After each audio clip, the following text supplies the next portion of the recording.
Bonjour, c'est Ibrahim Ngom, votre formateur qui va vous accompagner pour la formation Windows, plutôt, excusez-moi, pour la formation VMware, VMware ESXi, la version 8.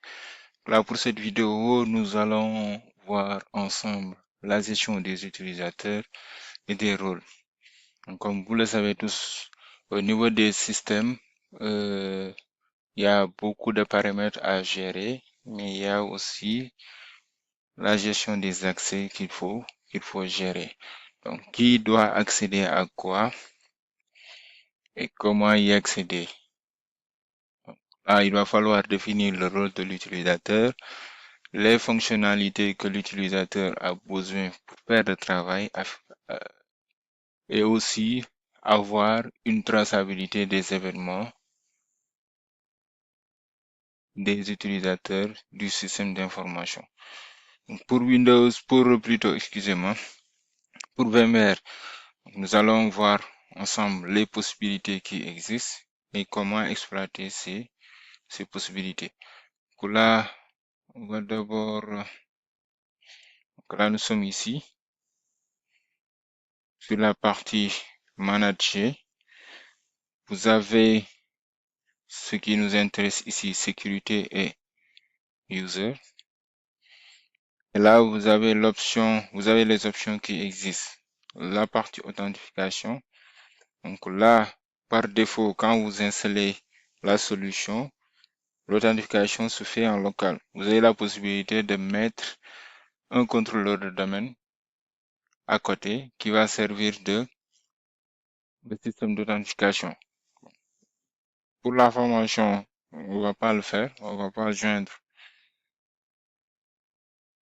le serveur à l'annuaire Active Directory, mais sur les autres formations à venir, nous allons essayer de vous montrer comment le mettre en place et comment exploiter ces fonctionnalités. Maintenant, nous, ce qu'on va faire, on va voir la partie utilisateur et la partie rôle.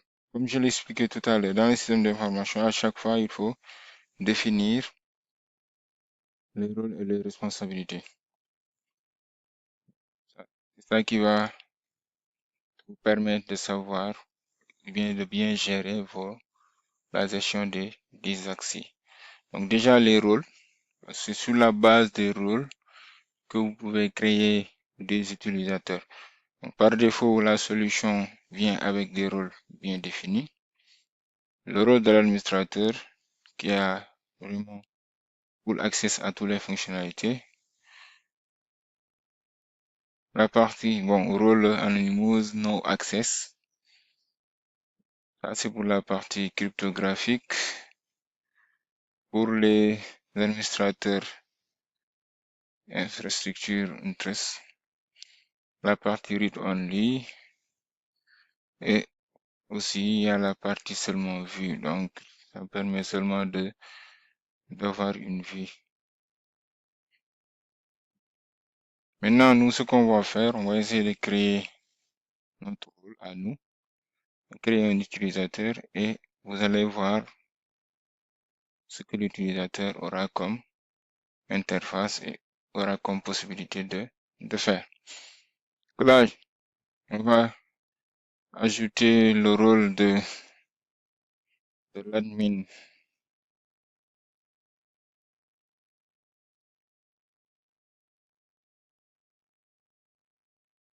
On va ajouter admin 1, ça veut dire que c'est l'admin, bien l'admin 2, c'est le débutant.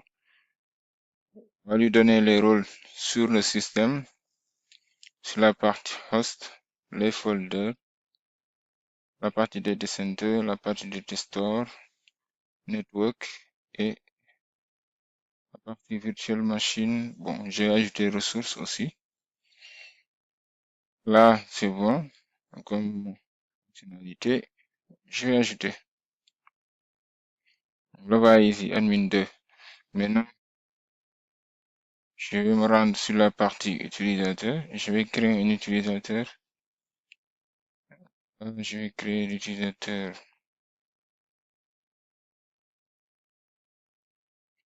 IT système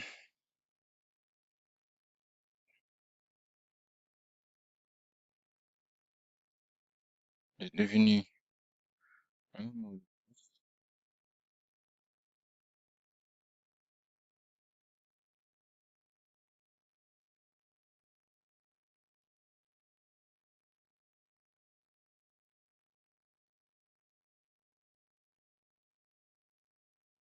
C'est bon, je viens de créer l'utilisateur.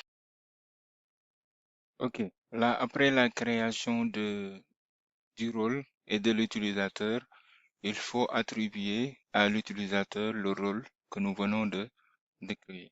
Maintenant, pour attribuer à l'utilisateur le rôle, vous venez ici,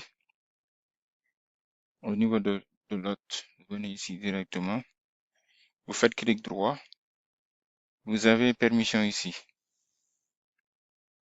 Soit vous le faites ici ou bien vous allez dans Action, vous avez permission. Là, vous ne voyez pas l'utilisateur pour le moment. Donc là, vous cliquez sur Ajouter, vous sélectionnez l'utilisateur et le rôle. C'est le rôle admin, admin 2, et vous cliquez sur Add User. Ce qui fait que l'action que nous venons de faire, c'est ça qui va permettre à l'utilisateur de pouvoir se connecter. Donc, juste créer l'utilisateur et le rôle ne suffit pas. Il faut lui donner, il faut affecter à l'utilisateur le rôle que vous venez de créer. Maintenant, là, c'est bon. Nous venons de créer le rôle et l'utilisateur. Nous allons faire le test pour voir. Là, on va se déconnecter. Je ne me trompe pas, c'était ça.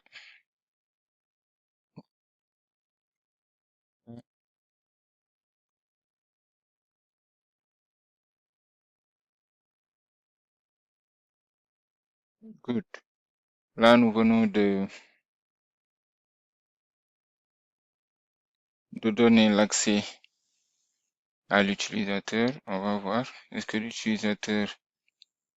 Donc là, vous voyez déjà, il n'a pas les privilèges de créer des utilisateurs.